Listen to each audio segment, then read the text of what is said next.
he was unashamedly not just one who believed in God, but who was a follower of Jesus Christ. Right.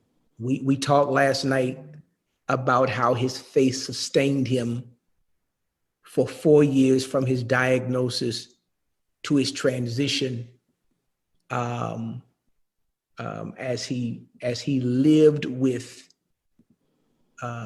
colon cancer. But again, that kind of faith, you don't find that kind of faith when you find out you have cancer.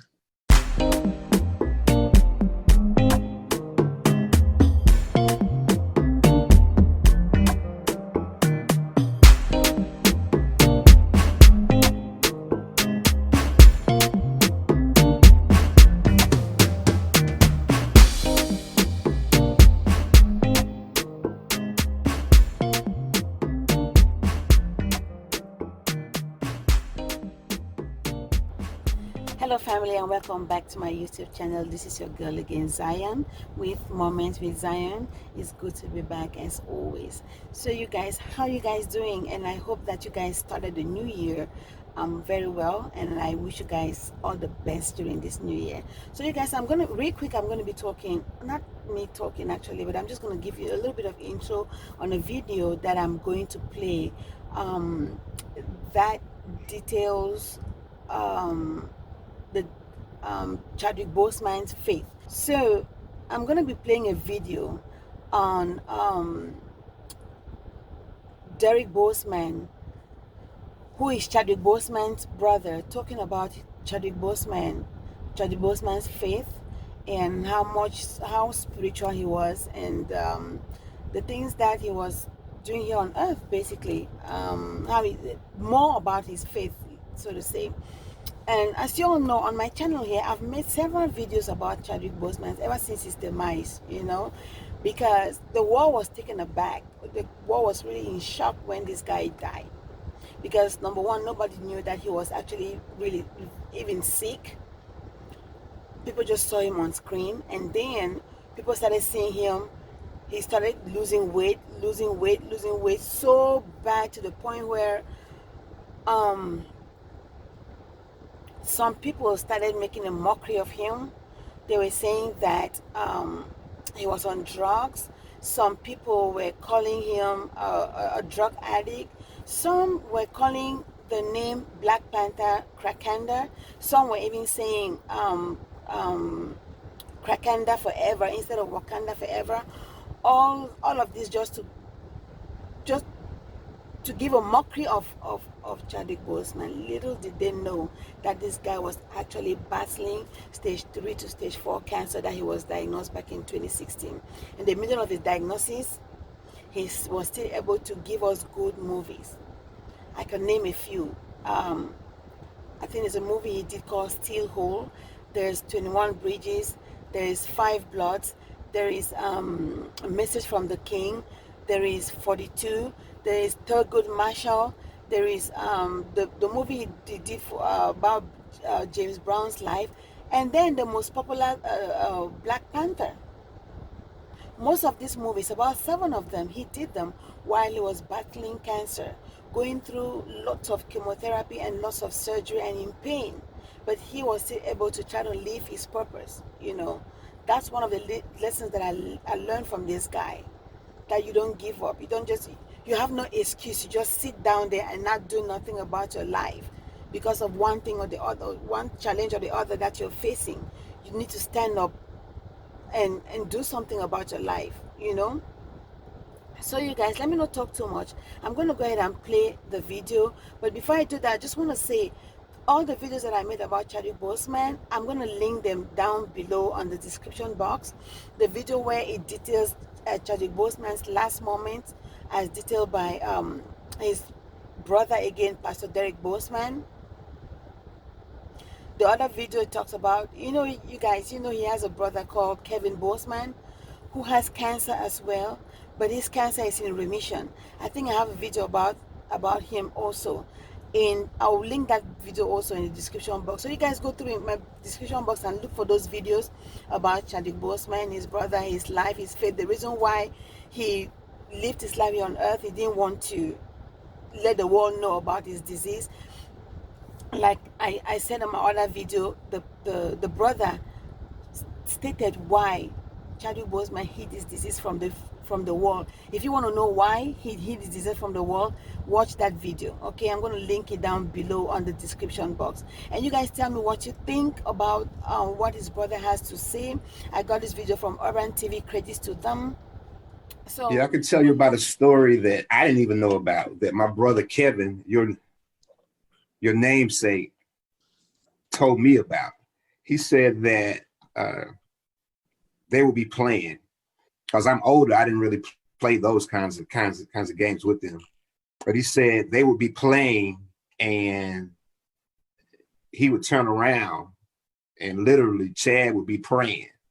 So he would take a play break and he would pray.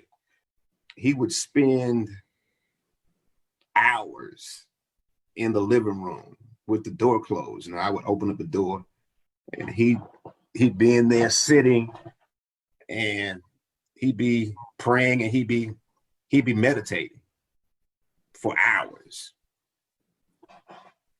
1 hour, 2 hours. So his faith was put into practice by actions. Prayer was a big part of his life. He tried to stay consecrated. That's the right word to use for it.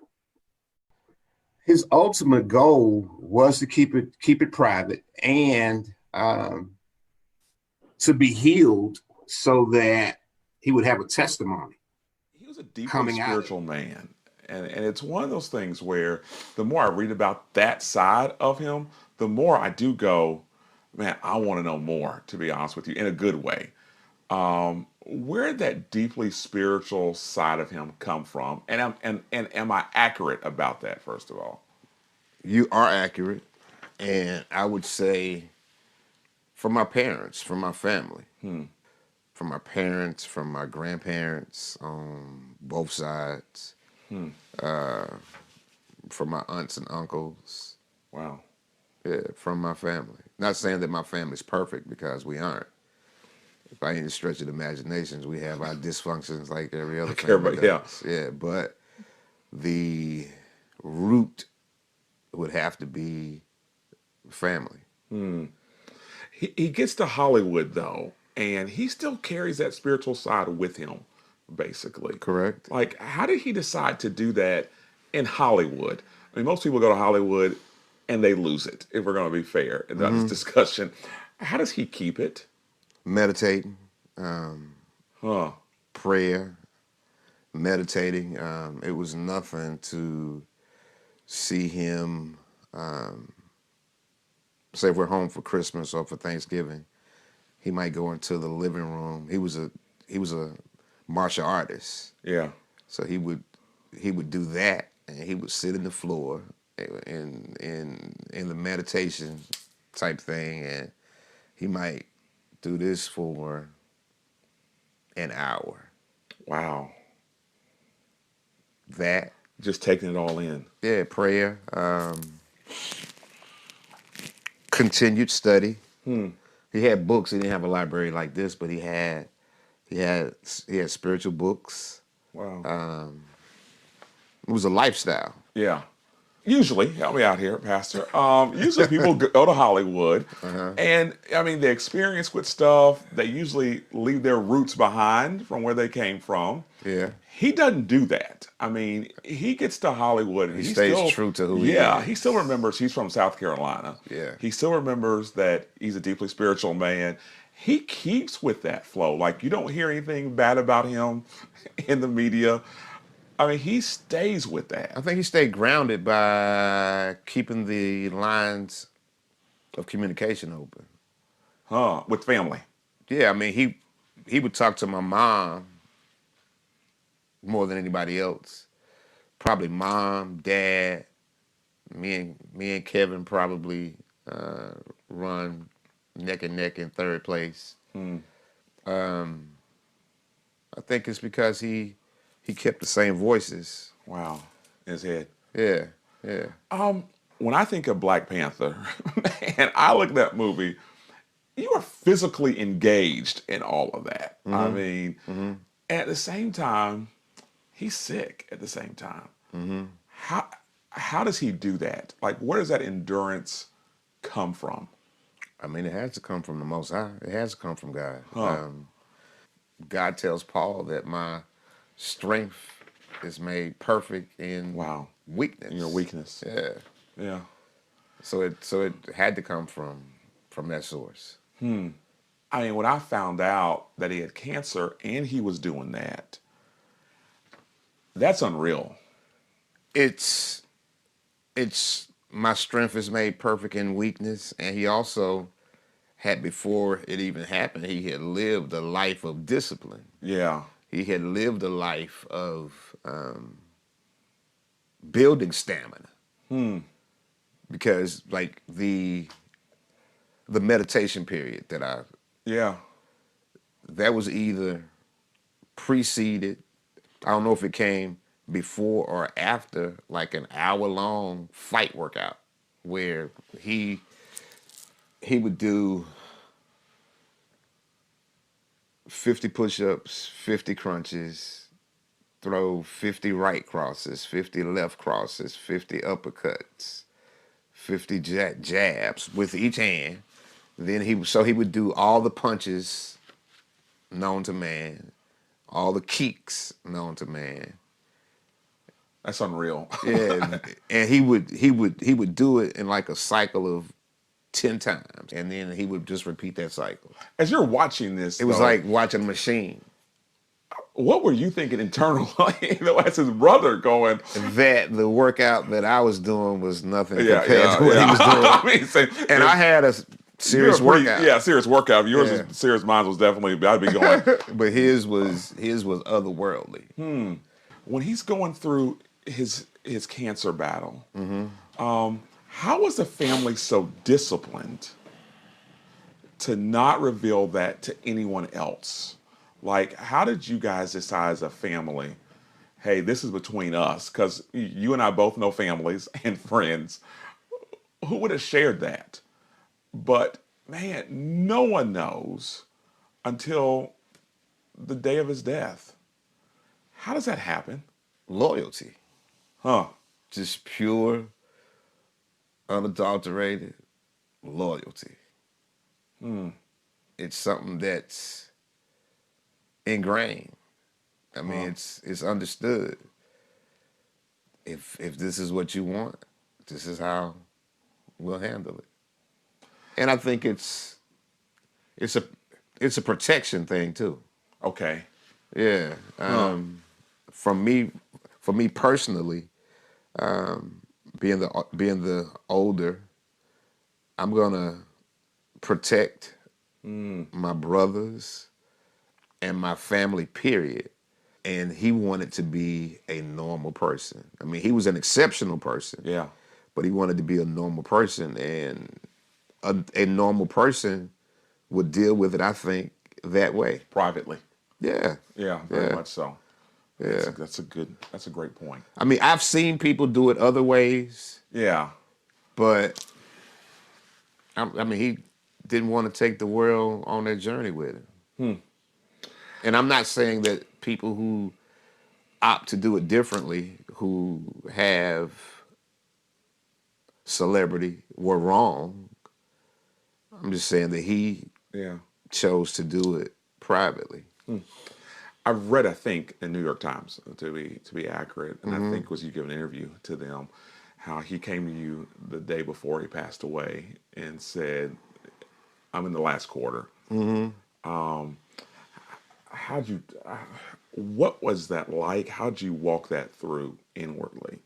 I have to think about it for a second. And it's one of those things. I'm wondering. I was already coming to. I don't want to interrupt. No, go right ahead. I was already coming to that understanding anyway. Just in watching, Yeah.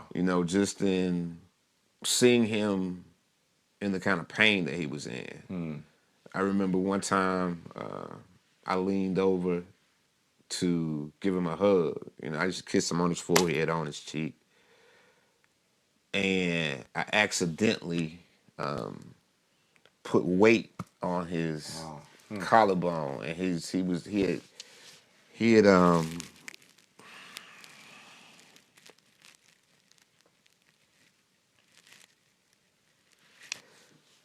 had gotten so small that that he didn't have like the Just the weight that you would normally have. And yeah. I was like, did that hurt? And he was like, everything hurts. Wow. One of his last acts that he does that so struck me was that, he weighs in on the election. He basically says, man, Senator Harris, I'm glad you're here, basically. Why was that so important? This is my wife's question here. Why was that so, she's an AKA, by the way, why was that so important for him to say, hey, I am acknowledging you. I'm glad you're in the race. I didn't know he did that. Really? I know there's a picture of them. I know they're both from Howard. Yeah. She actually called our family. Yeah, I didn't know he did that. Yeah, it was my wife was AKA like Senator Harris is. Mine is also. Yeah, so it was a very powerful moment for her because my wife's a big. She would want to be here asking you the questions right now. By the way, his legacy. What do you think? Not only will that be, but as his brother, what do you want that to be? As a man of faith, a man of extreme intelligence, a man who took the gifts that God blessed him with. He took what he was given and he multiplied it. He was well-rounded, he was well-read, he was completely into culture, who we are as a people. He was an amazing person. He had the 3 A's, I call him. He was analytical. He was athletic, and he was very, very artistic. Wow, man, that's a powerful combination. Really, last question this time, Derrick. Black Panther 2. I can't tell you how many of my friends wanted to me to ask this question. I because I'm a big fan as well. What would he want Black Panther 2 to be like? I can't answer that. What would you want it to be like? I can't come here and ask a Black Panther question. No, I'm joking, Derrick.